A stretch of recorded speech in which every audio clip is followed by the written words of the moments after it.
So, good day everyone. Today I will be discussing about matrix of linear transformation. So, by the way, my name is Marlon Kapungan and I am the reporter of this topic. So, matrix of linear transformation. Matrix of linear transformation, let's give an example of 2 by 2 matrix where A, B, C, D is parenthesis A, C, B, and D is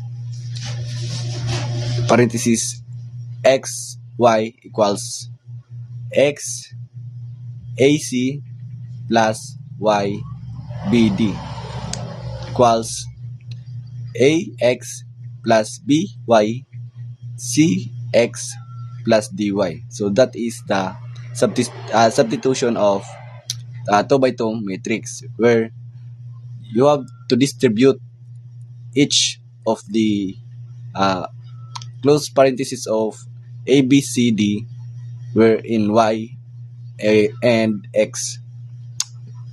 So let's proceed to linear.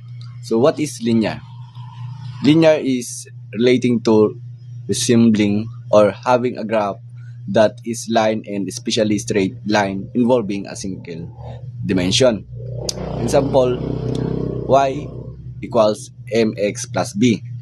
So that is the graph of linear wherein the matrix of linear transformation.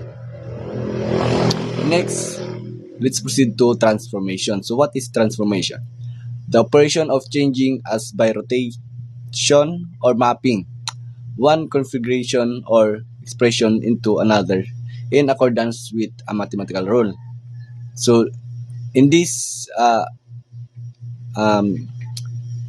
transformation, we can dictate or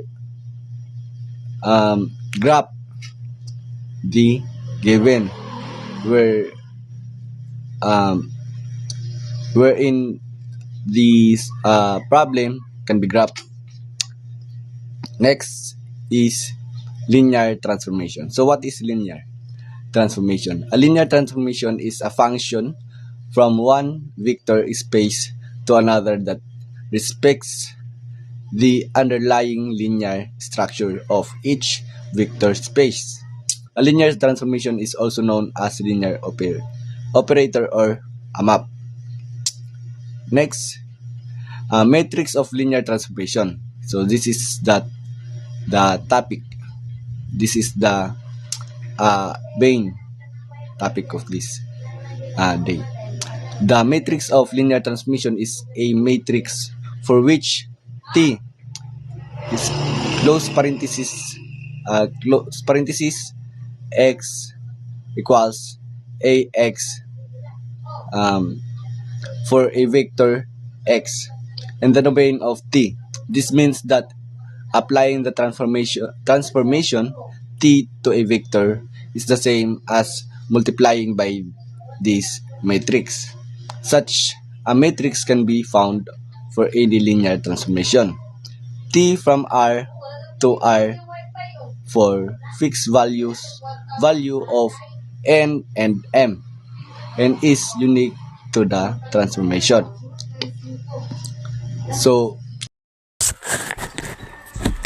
good morning everyone. I am the next presenter of the linear transformation and matrix.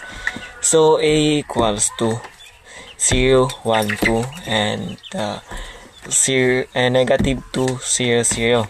And RB is equals to 6, 1, 1 and RW is equals to 3 and 5. So we have the example here. So first step, you have to substitute the T vector is equals to AV. So first you have the given, bring down the given, the 0, 1, 2 and negative 2, 0, 0. And the value of RV is equals to 6, 1, 1. How to solve this one? So the first row and first column is you have to times the 6 and the so on. So 0 times 6 equals to 0. So 1 times 1 equals to 1. So 2 times 1 equals to 2. So the sum of the answer is equals to 3. So the second step is the second row. Negative 2 times 6 equals to negative 12. So 0 times 1 equals to 0, and 0 times 1 equals to 0. So the sum of all answers is equals to negative 12. So we have the answer. So the image of v and the vector is equals to 3 and negative 12.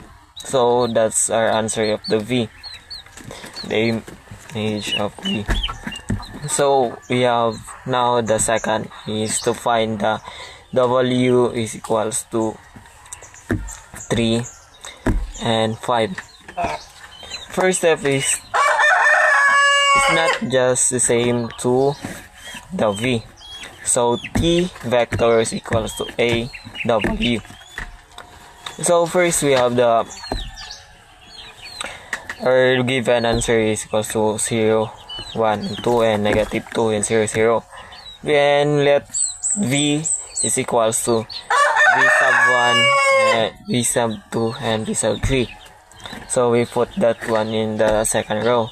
Is equals to 2, 3, and 5. So that's our answer, the 3 and 5. So how to find the v sub 1, v sub 2, and v sub 3? So first step is we just get the v sub 1. So v sub 2 plus 2v sub 3 is equals to 3. So that's the one we can. And so negative 2b sub 1 is equals to 5. That's our answer, that's one. So we have to, so 3 v sub 1 is equals to negative 5 over 3. So we have the v sub 1. And the one is the v sub 2. So to find the to get the v sub 2, we just let the v sub 3 is equals to t. So let v sub 3 is equals to t. So to find this one, as you can see that v sub 2 plus 2 v sub 3 is equals to 3. You just put just one.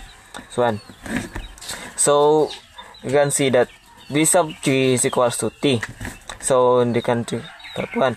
V sub 2 is equals to v sub 2 plus 2t is equals to 3. How we can find the t? So t is equals to, v sub 3 is equals to t. So just put 2t is equals to 3.